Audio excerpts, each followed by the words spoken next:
Good morning, everyone. Thank you, Eric. So Eric's talked about our team of developers. Within that team of developers, we have 5 people who are solely focused on improving the product that you're using at the moment. They're not building new ways of working. They're not building new functionality. They are completely focused on making what you use brilliant. My name's Dan. I'm the COO of the PSSG. And today I'm going to be talking to you about how feedback drives development, how the different ways that we get feedback helps us to understand what you need, how we use both internal and external feedback to make our product better, and how we then turn that into deliverables, which means that the product that you're using is as good as it can possibly be. Your involvement in this is super important. We need your feedback to understand where we need to take things. We want your feedback, we need your feedback, and it's only with that that we can make sure that our product fills your requirements. We want your payroll to be as easy as possible. We want it to be as efficient as possible. We want it to be the least stressful thing you have to worry about. Companies evolve. The best providers listen and they pivot. If we go back to 1998, a little company called Amazon just sold books. At that point, they were listening to their customers. They understood that those customers wanted a little bit more than just some hardback books that they could get through the post. So they started expanding. They moved into music. They kept listening. They kept evolving. They kept growing. Today, they are the biggest global marketplace. Everyone in this room uses them all of the time. That all came from understanding what their customers wanted. I'm not saying that Sintra is going to be the next Amazon, but I am saying that we don't want to be stuck selling books forever. Now, how do we make sure we get there? We've got to use a feedback loop. Everyone understands a feedback loop, everyone talks about it. But unless you are fully committed to that entire cycle, it's effectively a vanity exercise. As Eric says, we are absolutely committed to it. We want to understand all of the different elements and how we can improve at each step. We need to get information in from our customers. We need to analyze that, turn it into real thoughts, follow that on with research and product development, and turn that into product releases that we can then get out to you as customers. One of the key elements here is how quickly we can do this. Historically, Sintra was very slow. One of the first things Seb did when he came in as CTO was work on our underlying platform. Build that out so that we, as a company, can get developments out to our customers quicker. We now have that underlying thing sorted. We can push out developments as and when we want, and typically are doing that every 2 weeks. That speeds up the development cycle. It speeds up the feedback loop. We're not waiting for big bangs. We can make constant incremental gains. And that's why we need to understand constantly what we're doing wrong, what we're doing right, and where we should be evolving.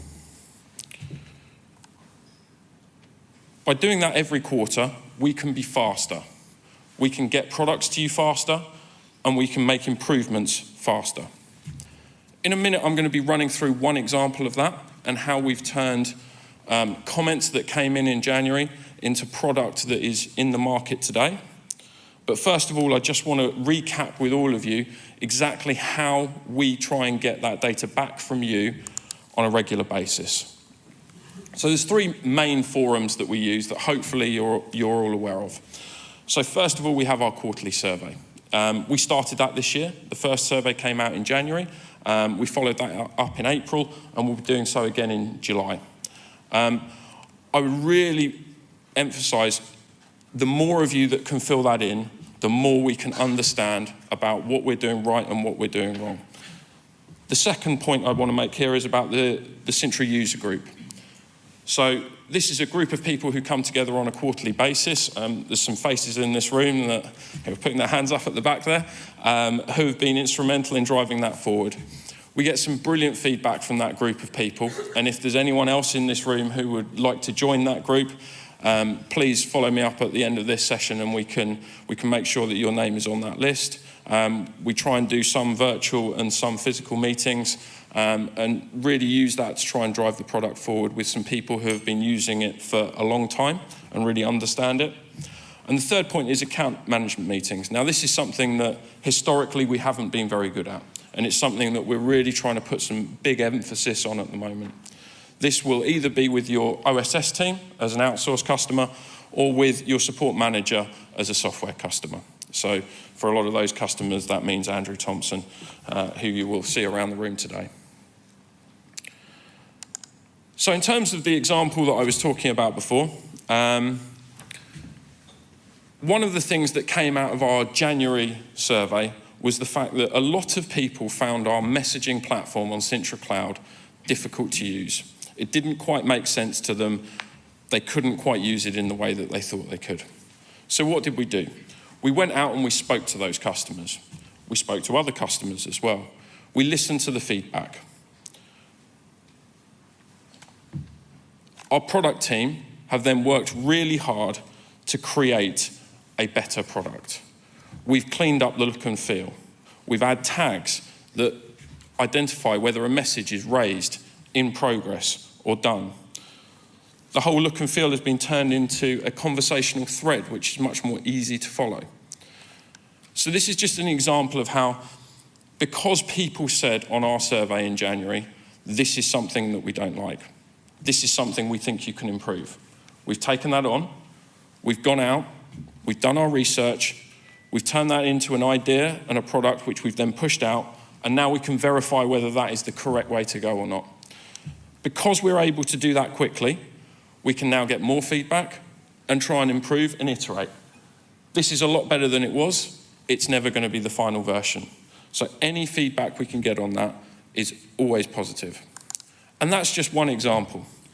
We've got a whole list here of things that we've pushed into development that have come from comments from our customers. I think the one I want to focus on here, which is something that's been a long time in the coming, is emailed Payslip notifications. This is something that a lot of people have requested for a long time, and I'm really happy to say it's now being rolled out. What that means is at the point where you publish your payslips onto our self-service platform, we can send an email notification to your employee that includes a link that will take them to the self-service site so they can log on and find their payslip. That should dramatically decrease the number of calls everyone has around, I can't find my payslip. I don't know where to go for it. I'm struggling, I can't log in, because one of the faults that we know that we've got with the self-service site is that if you Google it, you can end up on someone else's self-service site. You then put your credentials in and it says, I don't recognize you. They then get very confused. Because the link will be in the email, it will completely alleviate that issue, and they'll be able to go straight onto the self-service site that they should be and be able to log in to see their payslip. Another one that I think I'll just highlight here is the one-off payments wizard. So earlier in the year, we added the new starter wizard to Sintra Cloud. A lot of customers came back to us and said, that's brilliant. How do we do one-off payments? We want the same thing for one-off payments as you've done for new starters. Our team, again, took that away, worked on it, and that's now in production. The quicker we can do that, the quicker we can get the feedback, just reiterating the same thing again, the quicker we can improve the product. We want to get the product better as quickly as possible. But it's not just product that we need feedback on, it's service. One of the things that we noted through the pandemic and was really pulled out to us at our December user group meeting was the fact that our response rates in our support team had dipped. I think we need to hold up our hands and say, yes, we weren't as prepared as we could have been. We didn't react as quickly as we should have done, and we did see those support levels dip. From that point, we've taken that feedback on. We've really focused on our SLAs around our support team, around how quickly we get back to all of our customers. And I'm really happy to say that from December to May, that statistic has increased from 75% of calls hitting SLA to 92%.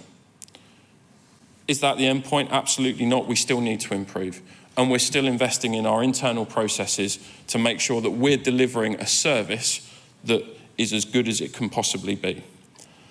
The next step on that in terms of the support team is that we're introducing a new support ticketing system. So in the coming months, we'll be moving from our legacy system and onto Zendesk, which will be driven by Andrew. So anyone who has any issues with that, please talk to Andrew. It's not just external feedback that we use, though. It's also internal feedback. As Eric was talking about, we've purchased 6 brands over the last 2.5 years. All of those brands do things slightly differently. Within those brands, we've got 75 individuals who process payroll.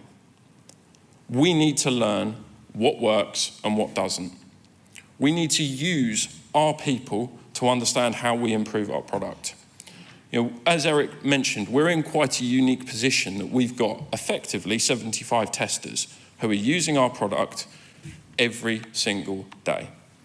We get feedback from those users and move that into the product as well. So it's not just feedback from our external users, it's feedback from our internal users, which we can use to make our product as good as it can possibly be for all of you in this room. The key message, though, and what I want to leave you on, is we do need your help.